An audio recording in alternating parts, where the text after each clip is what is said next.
Ahead during the overnight period. Steve and Natasha. Bears watching. Thanks, Nick. And Fox 5's Michelle Ross is live in the Spite and Dibble section of the Bronx, where there is all sorts of flooding tonight. Michelle. Steve, Natasha, the rain has been coming down consistently all day, so much that it caused major backups on highways, including this one here, the Henry Hudson Parkway, which is clear now.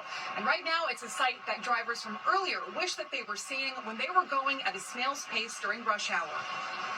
A messy commute home in the Bronx as cars were stuck in floodwater on major highways across the borough. Citizen App video shows one car with nowhere to go on the major Deegan Expressway. Part of the Henry Hudson Parkway was closed, extending the evening commute by hours. It has been miserable. Should have taken an hour. It's going to take me 3.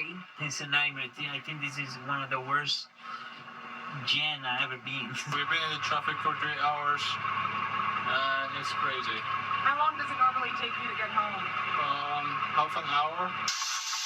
The heavy rain even making its way inside this Bronx apartment building. In Washington Heights, one of the most flood-prone subway stations was spared this time, but the memory is enough to haunt commuters. I've had to swim through it a few times, but it's terrible. And what was that experience like? Terrible. It's disgusting. It pulls up all down there. You can't get past the steps. It's like a waterfall. There's always flooding here, and I think it's this man here in the corner store that he takes like a broom and he starts, wiping out the gutters and things like that, because all over here would flood all the time. The drains, luckily, were still operable, as only some trash and debris gathered during the flash floods. The MTA says the city's current infrastructure can't handle the heavy volume of the rainfall. When it gets to be above a certain level of torrential rainfall, an inch and 3/4 in an hour, the city's sewer system can be overwhelmed. They need to add capacity to the sewer system as part of planning for the future and climate change, and we urge them to do that, make those investments. And the rain continues to come down tonight at a constant rate of speed, but again, the Henry Hudson is now back open. We'll see you back here at 10:30 with a look at conditions then. Back to you, Steve and Natasha. With an umbrella, it's hard to stay dry. All right, Michelle, thank you so much. And from Michelle Ross, let's cross the Hudson to Arthur Sheehan, who is live in Englewood, New Jersey. Arthur, what's the latest?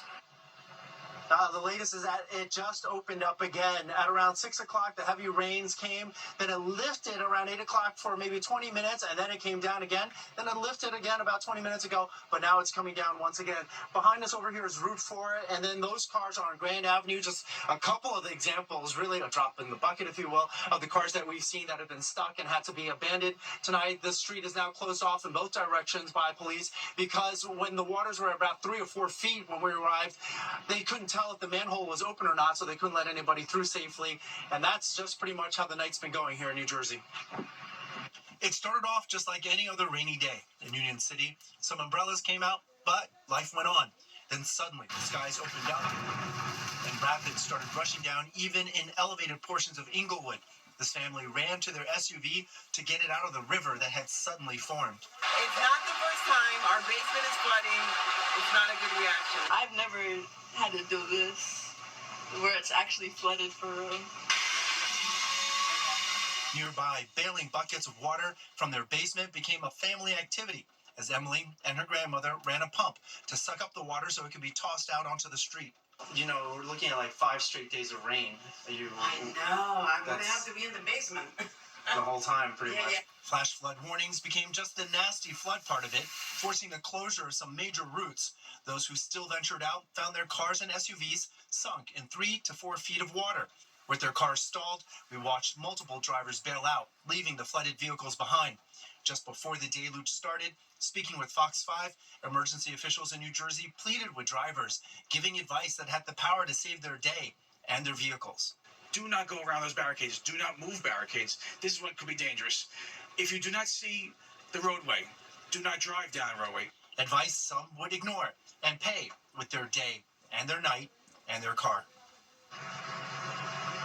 Now, we'd like to say that the worst of it is over, but that's simply not the truth right now. The water is all going downstream to areas of lower elevation, and emergency officials out here point out high tide is tonight at 11 o'clock, so it could meet at that point as well. And as Nick has said, we are looking at days more of rain, so the ground will already be saturated at that point. We'll have to keep an eye on all this stuff. But for tonight, we're live in New Jersey. Arthur Gian, Fox 5 News. Steve, back to you. Yeah, indeed. It's a lot. All right. Stay safe. Thanks, Arthur. And keep it right here on Fox 5. We're going to check back in with Nick for the latest on the storms and flooding throughout the hour.